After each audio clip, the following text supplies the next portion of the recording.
Here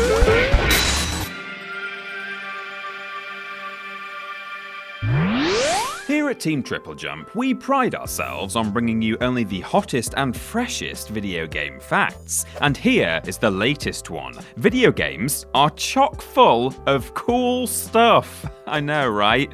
Mind-blowing. It's easy to forget that the environments of our favourite titles aren't actually real places, and are instead a whole bunch of polygons that are being cobbled together. But have you ever wondered what lies beyond the digital boundaries that developers have created? We have, and so have many other people, and some of the things they've discovered beyond those digital walls will shock you to your very core.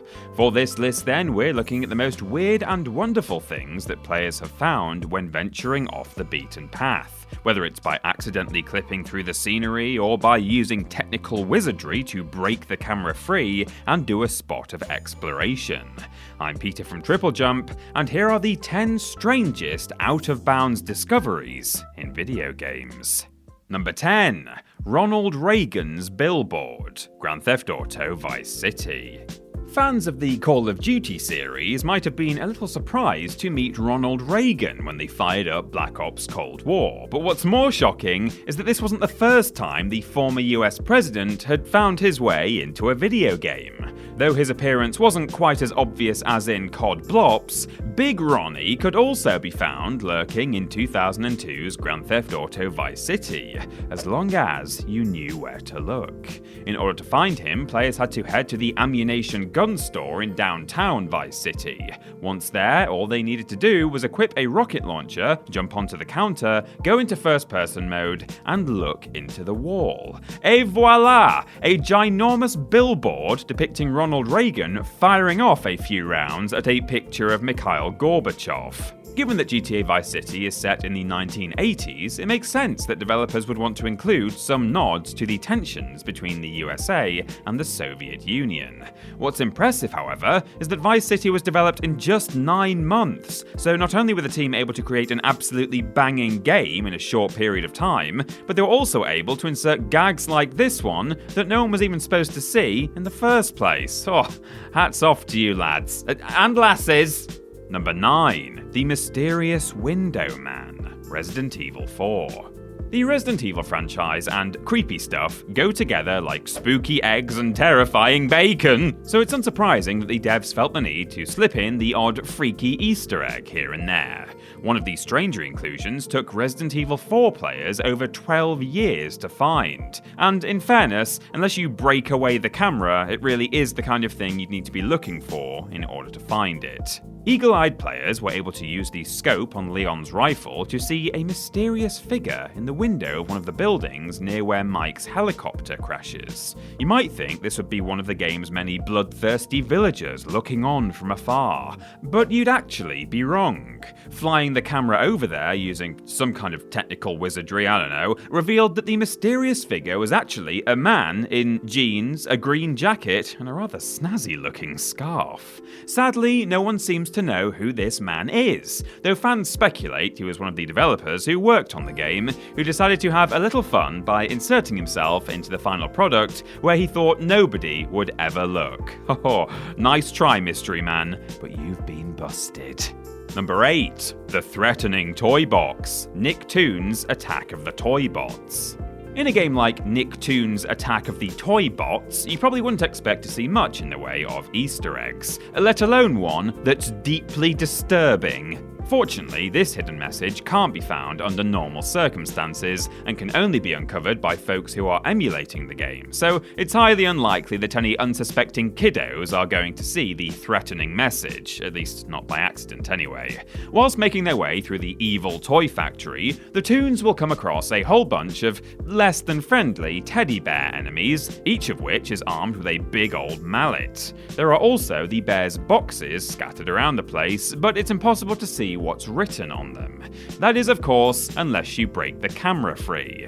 By using the emulator's FreeCam tool, players are able to look around the level and get a better view of the slogan on the box. And all we can say is, Mr. Snuggles should probably fire his PR team. Admittedly, the text is upside down, but it clearly reads, "I'll hug you and kill you, you'll never sleep again, I'll kill your parents." Jesus Christ, and you thought Furbies were terrifying. Number 7. The Cow in the Basement, Call of Duty United Offensive. If in your home you happen to have a basement, or cellar if you want to get British about this, it's likely that it's full of all sorts of random stuff, but I'd bet my bottom dollar, or pound if you want to get British about this, that not one of you has managed to store a cow in there. Partly due to the fact that cows are physically unable to go downstairs, but there are also ethical ramifications of such a move. Fortunately, you don't have to worry about Peter breathing down your neck, no, not me, if you're in the business of keeping digital cows in digital basements, especially if they're hard for your average player to find. Call of Duty United Offensive players who took the decision to break the camera free could make their way into one of the houses in the Crossroads level, then head down into the basement and discover the unassuming heifer. Though cows are a bit of a running gag throughout the Call of Duty franchise, with developer Infinity Ward even going as far as to state that no cows were harmed in the making of this game in the credits of COD and COD 2, this basement bovine is by far the strangest instance. Why is she down there? Who is responsible? Sadly, we may never know. Number 6. The Banana Room, TimeSplitters Future Perfect.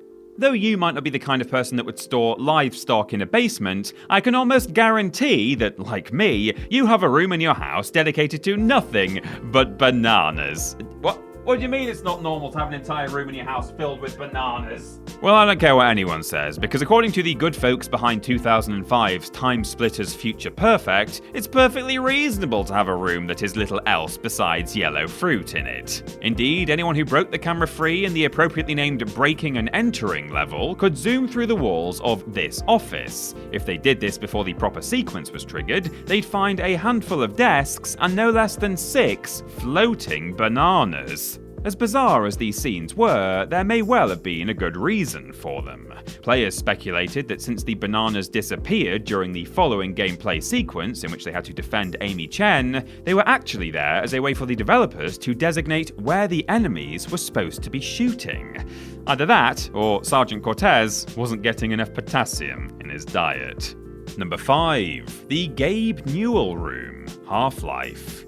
Okay, I admit it, dedicating an entire room to bananas might not be the best use of space, but surely there's nothing wrong with having a whole room in your house plastered with pictures of someone you admire. Or maybe that's worse. Yeah, actually, that's kind of creepy. The Half-Life games are littered with Easter eggs, but perhaps none is quite so wacky as the room that's completely covered in pictures of Gabe Newell's face. If you're wondering who Gabe Newell is, he's one of the founders of Half-Life developer Valve, so it makes sense the devs would want to pay homage to one of the men who made their work possible, even if they did do it in one of the weirdest ways imaginable. Buried in map C1A1C, the room can only be found by using a freecam to go through the wall. Once you've done that, you just need to go to the bottom of the lift, head on through the floor, and make your way towards the big black cube that's floating in the void. Once you pass through its walls, you'll be greeted with Gabe's face smiling at you from all angles. According to legend, this is the last thing you'll see if you ask him where Half-Life 3 is. Number 4. John Romero's head on a spike, Doom 2. It's one thing to hilariously honour your colleagues with their own face room, but it really is quite something else to mount their head on a spike in the name of comedy. During the development of Doom 2, artists Adrian Carmack and Kevin Cloud thought it would be hilarious to make the head designer John Romero the target that players needed to hit in order to defeat the final boss. They even went as far as to animate a pained expression on his face when players shot at it. In order to find the head, players needed to enable no clipping so they could float right through the boss of the Icon of Sin level. According to Romero himself, Carmack and Cloud had put the head in with the intention of revealing their prank after the game's release. However, Romero discovered it while working late one night. Instead of removing it though, he decided to have a little fun of his own, recording the phrase, "To win the game, you must kill me, John Romero," and having the sound guy reverse it, pitch shift it, and add it to the game as the voice of the boss. The takeaway here? Don't prank John Romero, because he'll just prank you right back. Number 3. The giant face made of pie, Dragon Age Inquisition. We've said it before and we'll say it again. Nobody expects the huge, terrifying face made out of pie. What?